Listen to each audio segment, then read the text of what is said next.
আসসালামু আলাইকুম এভরিওয়ান, জানাই চাঁদ রাত মোবারক।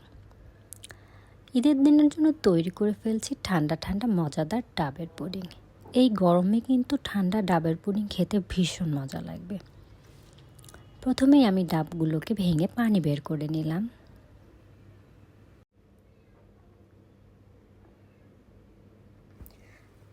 তারপর এতে চিনি দিয়ে দিলাম পরিমাপ মতো।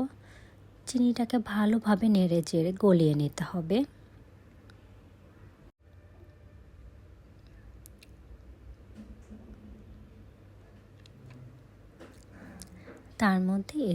তারপর এতে দিয়ে দিব আগার আগার পাউডার।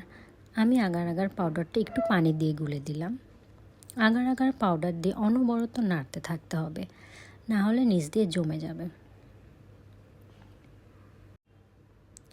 কিছুক্ষণ ভালো করে নাড়ার পর তৈরি হয়ে যাবে পুডিংটা।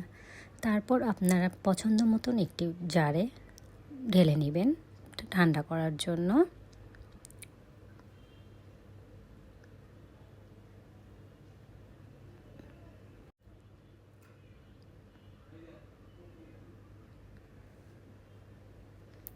আমি আগে থেকেই ডাবের শাঁস কেটে রেখেছিলাম, এর মধ্যে কুচি করে দিয়ে দিয়েছি। তৈরি হয়ে গেল মজাদার ডাবের পুডিং। ঠান্ডা করে খেতে ভীষণ মজা। আল্লাহ হাফেজ।